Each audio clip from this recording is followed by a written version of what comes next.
नमस्कार, मैं हूं संजय शर्मा। आप देख रहे हैं 4 PM न्यूज नेटवर्क। लाल किले पे स्वतंत्रता दिवस के अवसर पर जो प्रधानमंत्री बोलते हैं, पूरी दुनिया सुनती है। ये माना जाता है कि 140 करोड़ आबादी वाले प्रदेश के प्रधानमंत्री बहुत कुछ अच्छा बोलेंगे, मगर इस बार प्रधानमंत्री जी ने बहुत निराश किया। वो लच्छेदार भाषण, लुभावनी बातें, 2047 में ये हो जाएगा, वो हो जाएगा। कलकत्ता वाली डॉक्टर की महिला के लिए जो फांसी पे चढ़ा देना चाहिए, ऐसे रेपिस्ट करने वालों को कड़ी से कड़ी सजा देनी चाहिए। अभय दुबे जी के संग मैं शो करता हूँ, रोज एबीपी चैनल पे आप देखते हैं। अभय जी को बहुत अच्छे पत्रकार हैं, बहुत अच्छी किताबें लिखी हैं, बड़े सामाजिक सरोकारों से जुड़े रहते हैं। उन्होंने पूछा कि प्रधानमंत्री जी कह रहे हैं, मैंने पूछा कि तो कैसा लगा भाषण, तो अभय जी कह रहे हैं कि प्रधानमंत्री कह रहे हैं कि जो बलात्कारी हैं उनको फांसी पे चढ़ा देनी चाहिए, कड़ी से कड़ी दंड देना चाहिए, ऐसा डर लगना चाहिए लोग कांप जाएं। अभय जी ने पूछा कह किससे रहे हैं? 10 साल से आपकी सरकार है, आपकी हुकूमत है, आप बना देते, लेकिन आप करेंगे कुछ नहीं, आपको सिर्फ लफाजी करना आता है। और बात भी सही है। प्रधानमंत्री को बंगाल की डॉक्टर का दर्द तो दिखना भी चाहिए। कोई भी लड़की कहीं उत्पीड़ित हो तो उसको दिखना चाहिए, लेकिन उन्हें उत्तर प्रदेश की हाथरस की वो दलित लड़की दिखाई नहीं दी, जिसको एक बदतमीजी के बाद उसको इतना घायल कर दिया गया था, और जब जली तो उसको पेट्रोल डाल के फूंक दिया गया था। उन्हें अपनी पार्टी का उन्नाव का विधायक कुलदीप सेंगर दिखाई नहीं दिया, जिससे एक लड़की की बलात्कार की, उसके पिता की मौत दर्दनाक तरीके से की गई, साजिशन की गई, और आजकल वो आजीवन कारावास की सजा काट रहे हैं। उन्हें अपनी पार्टी के तमाम ऐसे रेपिस्ट दिखाई नहीं दिए। उन्हें हरियाणा के वो राम रहीम नजर नहीं आते जो बार बार रेप और हत्या के आरोपी हैं, लेकिन बार बार उनको पैरोल मिल जाती। और सबसे बड़ी बात, प्रधानमंत्री जी को मणिपुर की वो महिलाएं याद नहीं आई जिनको नग्न करके घुमाया गया था, दर्जनों महिलाओं के साथ बलात्कार किया गया था, उनकी हत्या कर दी गई थी। प्रधानमंत्री मणिपुर का मान नहीं बोल पाए थे, आज तक मणिपुर नहीं गए। इन तमाम बिंदु पर मैंने बात की है अभय दुबे जी से। बातचीत सुनिएगा और बताइएगा ये बातचीत आपको कैसी लगी, अपनी राय से अवगत कराइएगा। चलते हैं अभय जी के पास। 4 PM न्यूज नेटवर्क में स्वागत है अभय दुबे जी आपका। कल स्वतंत्रता दिवस पर प्रधानमंत्री जी ने जो बड़ी बड़ी बातें की, क्या आप उनसे सहमत हैं? पहला सवाल। महिलाओं का, बलात्कारियों को फांसी की सजा होनी चाहिए, वो कांपने चाहिए। ये बात जब मोदी जी कह रहे थे तो उनको याद नहीं आ रहा था कि हरियाणा चुनाव जीतने के लिए राम रहीम को कितनी सुविधाएं दी गई हैं, जो कई हत्या रेप के आरोप में बार बार वो पैरोल में बाहर आ जाता है। क्या उन्हें मणिपुर की वो महिलाएं याद नहीं होंगी जिनको नग्न करके सड़कों पे घुमाया गया था? प्रधानमंत्री के मुंह से मणिपुर का मान नहीं निकला, आज तक मणिपुर नहीं गए। और ये जो हमले थे, क्या 15 अगस्त के दिन भी इस तरह की शब्दावली, इस तरह के वाक्य एक प्रधानमंत्री को, देश के 140 करोड़ के लोगों की जो आबादी वाले देश है उसके प्रधानमंत्री को इस तरह हमलों के लिए ये मंच होना चाहिए? कुल मिला के मैं आपसे जानना चाहता हूं कि प्रधानमंत्री के जो भाषण में जो जो बातें की गई, आप उससे कितना सहमत हैं? सवाल पूछा है, विशेष रूप से मैं उसके ऊपर जरूर कुछ कहूंगा। आपने कहा है कि प्रधानमंत्री ने कहा है कि महिलाओं के खिलाफ जो अपराध करते हैं या उन्हें जो सताते हैं उनको कड़ी से कड़ी सजा दी जानी चाहिए। तो क्या वो किससे कह रहे हैं दी जानी चाहिए? क्या देश का प्रधानमंत्री कोई और है? ऐसा भी नहीं है कि वो कल प्रधानमंत्री पद की उन्होंने शपथ ली हो। 10 साल पूरे हो चुके हैं देश की सत्ता में उन्हें, और 12 साल वो गुजरात में मुख्यमंत्री रह चुके हैं। यानी 22 साल से लगातार जो व्यक्ति सत्ता में है, वो व्यक्ति कह रहा है कि ऐसा किया जाना चाहिए, वैसा किया जाना चाहिए, महिलाओं के खिलाफ जबरदस्त कड़ी से कड़ी सजा दी जानी चाहिए, फांसी भी लटका देना चाहिए। तो ये चाहिए किसके लिए कह रहे हैं वो? भाई अगर ये बात वो अपने लिए कह रहे हैं तो उन्हें शीशे के सामने खड़े होकर कहना चाहिए थी। उन्हें दर्पण के सामने खड़े होकर ये बात कहना चाहिए थी कि वो खुद कहते और दर्पण में नरेंद्र मोदी उनकी बात को सुनते, फिर उस बात के ऊपर अमल करते। लेकिन यहाँ तो वो सारे देश के सामने किससे कह रहे हैं? क्या हम लोगों से कह रहे हैं कि ऐसा किया जाना चाहिए? किससे कह रहे हैं? मतलब वो बात ये कितनी अजीब सी बात है। आप जरा इस बात को सोचिए। हाँ, जो सही व्यक्ति बात इतने दिनों से सत्ता में है, वो खुद उसने महिलाओं के खिलाफ जुल्म ज्यादती करने वालों को कड़ी से कड़ी सजा मिले, इसके लिए पिछले 22 वर्ष में कुछ भी नहीं किया। और पिछले 10 वर्ष में तो वो देश का सबसे बड़ा सत्ताधारी है, उनसे ताकतवर व्यक्ति तो इस देश में कोई है नहीं। उन्होंने कुछ भी नहीं किया। आपको ध्यान होगा कि 2014 में जब प्रधानमंत्री के तौर पर उन्होंने पहली बार 15 अगस्त पर झंडारोहण किया था, तब भी लाल किले की प्राचीर से उन्होंने ये बात कही थी कि सारे सवाल स्त्रियों से ही पूछे जाते हैं, पुरुषों से सारे सवाल लड़कियों से ही पूछे जाते हैं, लड़कों से भी सवाल पूछे जाने चाहिए, तब भी उन्होंने इस तरह की बहुत ही उम्दा लगने वाली और आकर्षक लगने वाली लफाजी की थी। लेकिन उन्होंने उस दिशा में कोई संस्थागत प्रयास किया, कोई विधायी प्रयास किया, कोई लेजिस्लेटिव एक्ट उन्होंने किया? क्या किया उन्होंने? भाई ठीक है, देश के कुछ राज्यों में गैर भाजपा सरकारें हैं, वो भले अब आपकी बात मानने से इनकार कर दें, लेकिन देश के अधिकतम राज्यों में पिछले 10 वर्षों में लगातार भारतीय जनता पार्टी की सरकार है। आप अपनी उन सरकारों से कुछ करवाते? दरअसल इन्होंने कुछ भी नहीं किया लफाजी करने के अलावा। आपको ध्यान होगा जब निर्भया कांड हुआ था, तो निर्भया कांड में जो उत्पीड़िता थी, उस पीड़िता के ऊपर सर्वाधिक अत्याचार करने वाला व्यक्ति जो है वो तकनीकी रूप से नाबालिग था। तकनीकी रूप से नाबालिग होने की वजह से उसे पूरी सजा नहीं दी जा सकती थी कानूनन, जो इतना जघन्य अत्याचार करने वाले को मिलनी चाहिए थी। तब उस वक्त बहुत बहस चली थी कि कानून को इस तरह बनाया जाना चाहिए कि इस तरह के लोग भी उस सजा के दायरे में, सेक्सुअल क्राइम, महिलाओं के खिलाफ क्राइम, उस सजा के दायरे में आ सकें।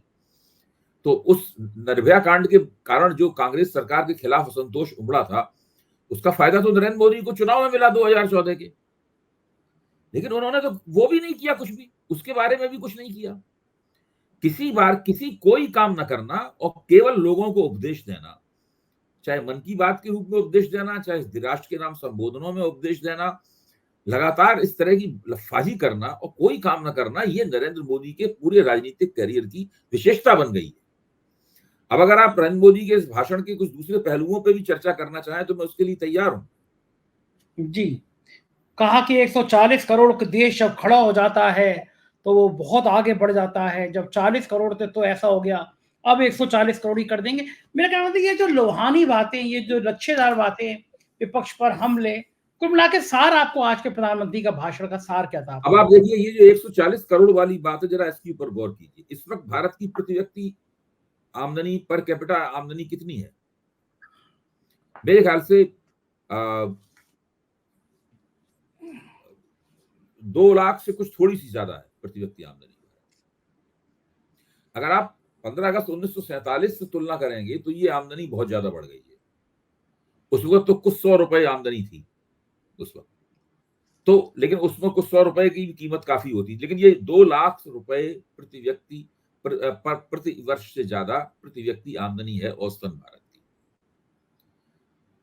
अमेरिका की प्रति व्यक्ति आमदनी कितनी है, जो दुनिया की नंबर 1 की अर्थव्यवस्था है, जो नरेंद्र मोदी कहते हैं कि भारत 2047 पे भारत में दुनिया में नंबर 1 की अर्थव्यवस्था बन जाएगा। उस वक्त आमदनी कितनी, अमेरिका की आमदनी कितनी है? 13 लाख रुपए से ज्यादा की आमदनी है प्रति व्यक्ति अमेरिका की। विश्व बैंक की रिपोर्ट ये कहती है कि भारत को अमेरिका की प्रति व्यक्ति आमदनी का 1/4 बनने में, यानी 25%, उस आमदनी का 25% बनने में भारत को अभी 75 वर्ष लगेंगे। चीन ये काम 10 साल में कर लेगा। इंडोनेशिया शायद 25 वर्ष में ये काम कर लेगा, लेकिन भारत को इस काम में 75 वर्ष लगेंगे। तो और कितना भारत में कुपोषण, कितने बड़ी कुपोषित लोग कितनी बड़ी संख्या में हैं। ऐसे लोग जिनको खुराक कम मिलती है, इसकी वजह से उनकी लंबाई नहीं बढ़ती है, स्टंटेड ग्रोथ जिसको बोलते हैं, ऐसे लोगों की करोड़ों में संख्या भारत में है। सरकार खुद ही मानती है कि 80 करोड़ से ज्यादा लोग जो हैं वो भूखे पेट सोएंगे अगर उन्हें मुफ्त अनाज नहीं दिया जाएगा। सरकार मुफ्त अनाज योजना उनको कई साल से चला रही है। रिजर्व बैंक के जो ताजे आंकड़े बताते हैं कि पिछले 6 महीने से लगातार भारत की अर्थव्यवस्था में लोगों का भरोसा कम हो रहा है, नीचे गिर रहा है। ऐसी स्थिति में आप मंच पर खड़े होकर राष्ट्र के नाम संदेश देते हुए दावा करते हैं कि आज हम तीसरी सबसे बड़ी अर्थव्यवस्था हैं, थोड़े कुछ दिनों बाद आज हम 5वीं सबसे बड़ी अर्थव्यवस्था है, कुछ दिनों बाद तीसरी सबसे बड़ी अर्थव्यवस्था बन जाएंगे, और फिर हम जब भारत का 100 वर्ष पूरे होंगे आजादी को, तब हम दुनिया की पहली अर्थव्यवस्था बन जाएंगे। इस बात को लोग सुन लेते हैं, प्रधानमंत्री समझते हैं कि कोई इसका मतलब नहीं समझता। लोग एक कान सुनते हैं, दूसरे से निकाल देते हैं। जो गौर करते हैं उन्हें हंसी आती है या अफसोस होता है। भारत की अर्थव्यवस्था बहुत बुरी हालत में है। आपका प्रधानमंत्री का जो आर्थिक सर्वेक्षण है, जो भी कुछ दिन पहले आया था, वही आर्थिक सर्वेक्षण ही कहता है कि देश में कितनी ज्यादा बेरोजगारी है। बजट में इस बात का रोना रोया गया है कि बेरोजगारी बहुत है और निजी क्षेत्र को सब्सिडी दी जानी चाहिए ताकि वो रोजगार सृजन कर पाए। जिस देश में रोज सरकार अर्थव्यवस्था में दम नहीं है कि रोजगार कम कर सके, अर्थव्यवस्था में दम नहीं है कि लोगों की आमदनी बढ़ा सके, अर्थव्यवस्था में दम नहीं है कि महंगाई देश में कम कर सके। क्योंकि रिजर्व बैंक जब लोगों के भरोसे की जांच करता है कि अर्थव्यवस्था में कितना भरोसा है, तो मुख्य रूप से महंगाई, बेरोजगारी और आमदनी कम होना, यही 3 वो पहलू हैं जिनके आधार पर लोग ये कहते हैं कि हमारा अर्थव्यवस्था में अब पहले ऐसा भरोसा नहीं रहा। ये प्रधानमंत्री इतने बड़े-बड़े दावे करते हैं। तो ये फिर से मैं वही कह रहा हूं, जो स्त्री वाले प्रश्न पे उन्होंने लफाजी की थी, आर्थिक प्रश्न पे भी इनका पूरी बात वो उस लफाजी से कम नहीं, वो लफाजी की श्रेणी में ही आता है, क्योंकि ये करते कुछ नहीं है। ये लोग कहते हैं हम कुछ करते नहीं है, तो हमारी इतनी राज्यों में सरकार कैसे बन जाएगी? हम बार-बार तीसरी बार एनडीए की सरकार बन गई तो वो कैसे बन जाएगी?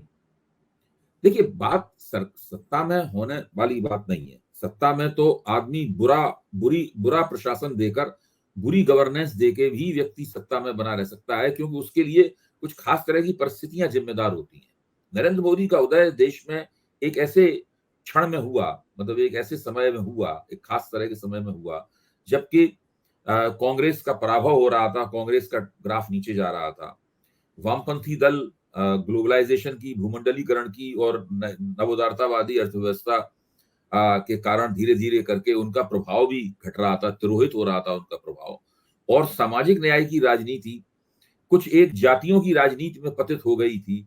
जैसे बहुजन समाज पार्टी केवल जाटवों की पार्टी रह गई थी, राष्ट्रीय जनता दल और समाजवादी पार्टी केवल यादवों की पार्टी रह गई थी। इस तरीके से एक खास तरह की ऐसी परिस्थिति बनी थी जिसमें एक राजनीति में शून्य पैदा हो गया था। खुद भारतीय जनता पार्टी में दिल्ली का नेतृत्व, आला कमान का नेतृत्व करने वाले लोगों की साख बहुत बुरी तरीके से गिर गई थी। ऐसे में गुजरात से एक ऐसा व्यक्ति योजना पूर्वक लाया गया और खुद आया, जिसके बारे में लोगों को ठीक से पता नहीं था कि दरअसल है क्या।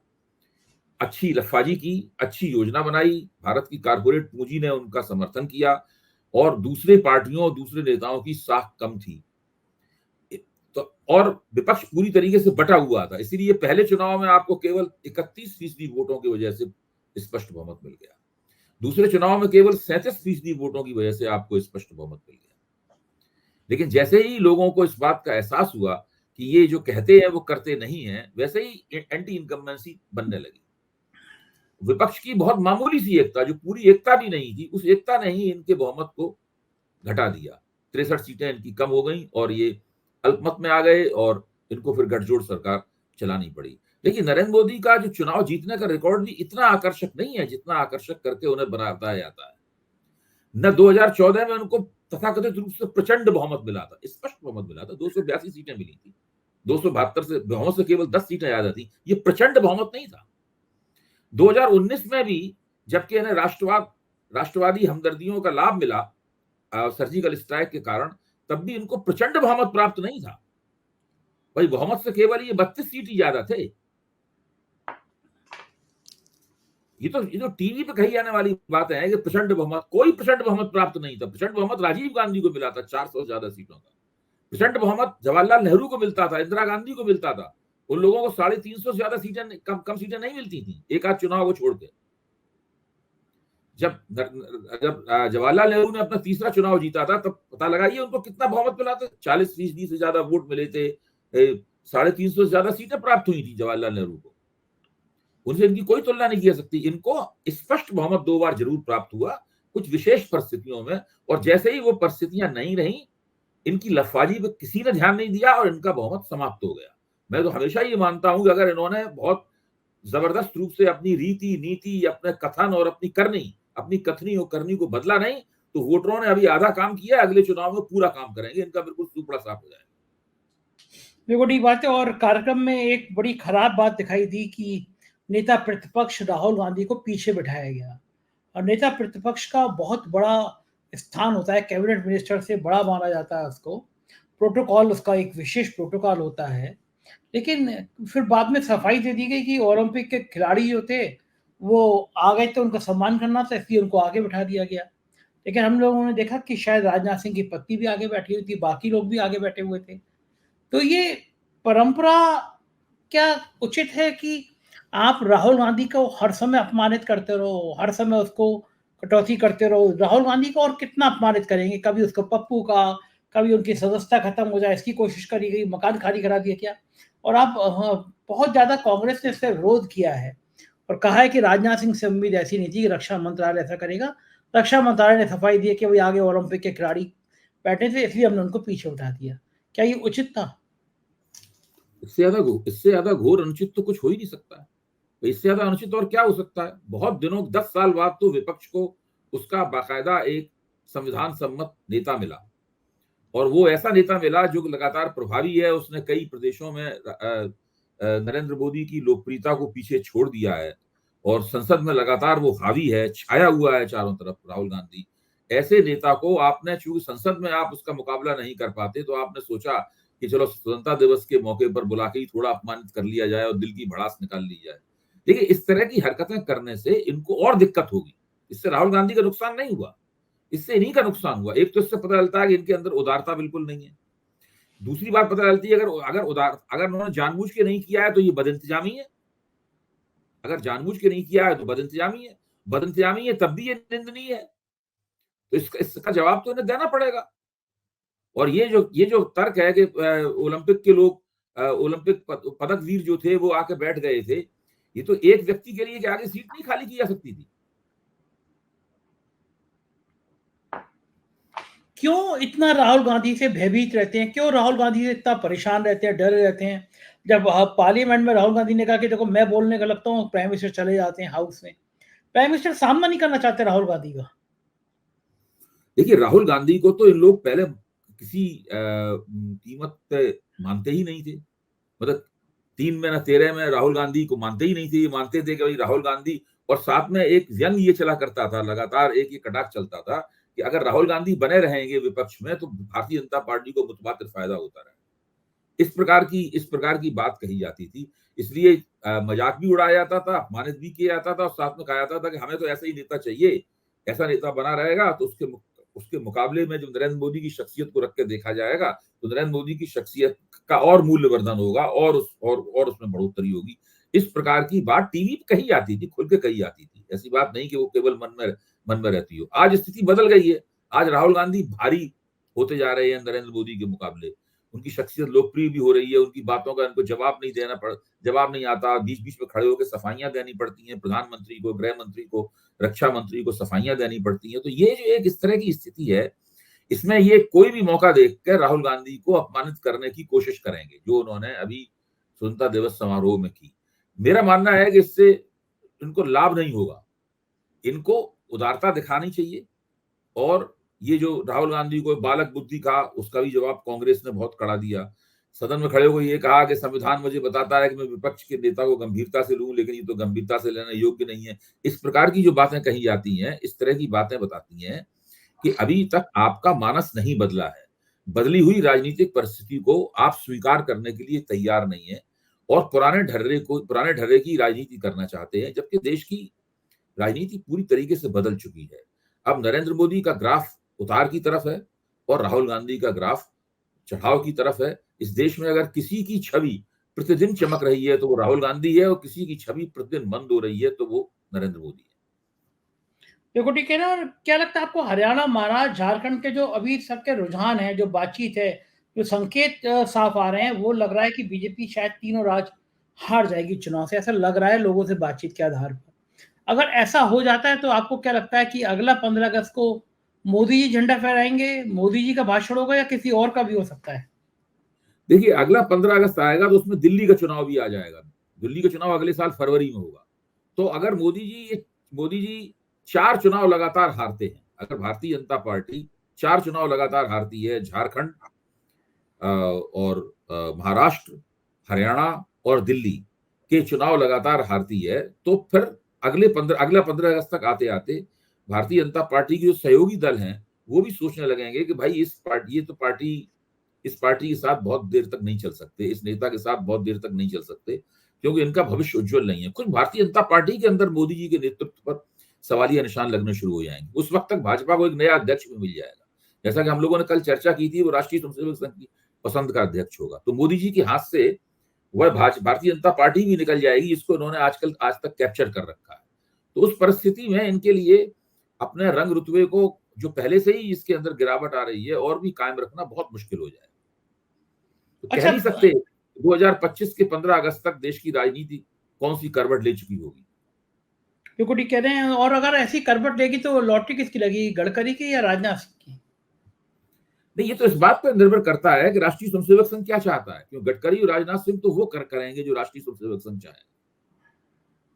संघ जो चाहेगा फिर उस तरीके से होगा। और फिर अगर मोदी जी हटते हैं सत्ता से, तो फिर बहुत से लोग सत्ता से हटेंगे। जैसे कौन कौन? अमित शाह, वो सत्ता में नहीं रहेंगे। जगत प्रकाश नड्डा, वो सत्ता में नहीं रहेंगे। कई ऐसे बहुत से लोग हैं। पीयूष गोयल, मुझे नहीं लगता कि उसके बाद उनको कोई मंत्री पद देगा मोदी जी के हटने के बाद में, क्योंकि ये वे लोग हैं जो जुड़े हुए, जिनका उद्गम तो राष्ट्रीय स्वयंसेवक संघ में है, लेकिन जो मोदी के साथ रहते रहते संघ से इतर उन्होंने अपनी वफादारियां विकसित की हैं, और एक व्यक्ति के प्रति अपनी वफादारियां विकसित की हैं उन्होंने, और इसका दंड तो भोगना ही पड़ेगा। अच्छा, मैं कभी-कभी सोचता हूँ अभय जी, कैसा लगता होगा प्रधानमंत्री को? ये ख़्याल आता होगा कि अगर ये 3-4 राज्य हार गए, तो हमारी पार्टी के अंदर बगावत हो सकती है, हमें हटाने की बात हो सकती है। ये सब ख़्याल तो आते होंगे, इंसान है वो भी, जैसे मैं और बिल्कुल, आप। बिल्कुल, सारे ख्याल आते होंगे। बेचैनियां बहुत स्पष्ट हैं। ये पूरी कोशिश करेंगे कि जब तक भाजपा को नया अध्यक्ष मिले जो संघ की पसंद का होगा, तब तक उत्तर प्रदेश से योगी आदित्यनाथ को हटा दें, क्योंकि उसके बाद फिर योगी आदित्यनाथ को हटाना इनके लिए और मुश्किल हो जाएगा। उत्तर प्रदेश की सरकार पूरी तरीके से, क्या नया अध्यक्ष आते ही उत्तर प्रदेश की सरकार, आप समझिए, बिल्कुल आजाद हो जाएगी मोदी के प्रभाव से। फिर एक भी बात नहीं, मोदी आदित्यनाथ वैसे भी इनकी ना के बराबर बातें मानते हैं, एक भी बात नहीं मानेंगे। वो जो इनके साथ इनकी तस्वीर भी छपती है, तस्वीर से भी मोदी जी हट जाएंगे, केवल आदित्यनाथ की तस्वीर रह जाएगी। तो अच्छा, इनका तो बहुत खराब हाल होने वाला है। कितना ये एक ही डराने तरीके वाली से बच सकते हैं, एक ही तरीके से बच सकते हैं कि ये विधानसभा चुनावों में अच्छा प्रदर्शन करें, जिसकी संभावनाएं बहुत कम है।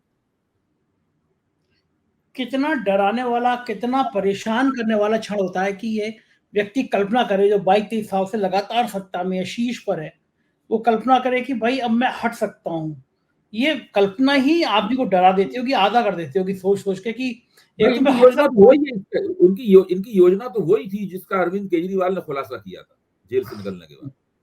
हुँ, केजरीवाल ने कहा था कि ये योगी जी का पत्ता साफ करेंगे, जिसकी कोशिश लगातार जारी है, और उसके बाद अमित शाह को अपना उत्तराधिकारी बनाएंगे। तो मैंने कई पत्रकारों से पूछा कि इस बयान को आप किस रूप में देखते हैं, तो उन्होंने कहा कि भाई मोदी जी का रिटायरमेंट प्लान है हुँ। ये मोदी जी का रिटायरमेंट प्लान है। अगर और कोई व्यक्ति प्रधानमंत्री बना, इनका उत्तराधिकारी बना भाजपा में, तो इनको दिक्कत हो सकती है। इसलिए मोदी ये जी अमित क्या शाह को जी मोदी जी क्या आसानी से रिटायर हो जाएँगे? रिटायरमेंट ले लेंगे अगर हालात बदल भी गए तब भी? भाई देखिए, जब उन्हें ये लगेगा कि अब उनके नाम पर वोट नहीं पड़ रहे हैं, अब पहले जैसी बात नहीं रही, वो तो फिर उम्र भी बढ़ रही है। आज भी आप देखिए कुछ हाँफते हुए से लग रहे थे, जिस तरह सफाई के साथ में आप कल्पना की 2014 में जो ऊर्जा दिखाई पड़ती थी, 2019 में जो ऊर्जा दिखाई पड़ती थी, वो ऊर्जा भी आज नहीं थी। इत्तेफाक से आज ऐसा लग रहा था कि जैसे इनका टेलीप्रॉम्प्टर भी फ्लॉप फेल हो गया हो। तो नीचे कुछ देख के पढ़ रहे थे, उसमें उनको ढंग के पूरे वाक्य बनाने में भी दिक्कत हो रही थी, भाषण काफी बिखरा हुआ था। अब पिछले साल उन्होंने मेरे परिवारजनों से शुरू किया था, आपको याद होगा, और उसके बाद वो भी कहते रहे, और लोकसभा चुनाव में भी कहते रहे। आज भी उन्होंने मेरे परिवारजनों शुरू किया, उसके बाद वो भूल गए मेरे परिवारजनों कहना, उसमें मेरे हुँ, प्यारे देशवासी ही कहते रहे पूरे भाषण में। हुँ। आप बिल्कुल शुरू में देखिए, शुरू में उन्होंने मेरे परिवारजनों से शुरुआत की, उसके बाद दोबारा नहीं कहा परिवार, उसके बाद भूल गए, वो पुराने स्टाइल में, पुरानी शैली में मेरे देशवासी। मतलब ये तो केवल एक उदाहरण है, बता दें कि वो अब पहले ऐसी बात नहीं रही, उम्र भी बढ़ती जा रही है, बहुत सारी ऐसी चीजें हैं कि वो अपना रिटायरमेंट प्लान उन्होंने एक बनाया था। वो तो इन्हें स्पष्ट बहुमत प्राप्त नहीं हुआ, वरना रिटायरमेंट प्लान को अभी तक लागू करना की शुरुआत कर देते। उसके कितना बाद ऐसा खतरनाक होता है हो। कि उसके बाद दो 2 या 3 झंडारोहण तो ये करते और बाकी झंडारोहण अमित शाह करते। अब अमित शाह के लिए भी कितना कष्टदायक बात होगी, क्योंकि ये बात सही है कि जब तक मोदी हैं, तब तक अमित शाह हैं, क्योंकि मोदी के बाद अमित शाह के लिए भी पार्टी में इतनी सहजता तो नहीं रही होगी। तो अमित शाह के लिए भी बहुत कठिन दौर है ये समय कि ये 3-4 राज्य जो हैं, इन 3-4 राज्यों में भाजपा जीते। ये जितना मोदी के लिए ज़रूरी है, उतना ही अमित शाह के लिए भी ज़रूरी है, क्योंकि वरना अमित शाह के भी ग्रह खराब हो सकते हैं। देखिए, उनके हाथ में नहीं है कुछ भी। ठीक है, सब लोग चुनाव वो बार-बार चुनाव जीतना चाहते हैं, पहले ऐसा रंग-रुतबा कायम करना चाहते हैं, लेकिन उनके हाथ में क्या है? उनके हाथ में तब सब कुछ होता जबकि ये लोकसभा चुनाव ठीक से जीत लेते। लोकसभा चुनाव जीत न पाने की वजह से बहुत सारी बातें उनके हाथ से निकल गई। ये तो गनीमत है कि उनकी केवल 63 सीटें कम हुई। कहीं उनकी अगर 30-40 सीटें और कम हो जाती, तो इस सरकार भी ना बना पाते। यह सरकार बनती भी तो बहुत ज़्यादा कमज़ोर सरकार होती। फिर उसमें और भी ज़्यादा निर्भर रहना पड़ता सहयोगी दलों के ऊपर। सहयोगी दल ये शर्तें भी रखते हैं कि फलाने आदमी को आप गृह मंत्री बनाइए, फलाने को नहीं बनाइए। ये सब बातें भी होने लगती, जो अभी नहीं हो पा रही हैं। तो वो सब अब ये कुछ भी इनके हाथ में नहीं है।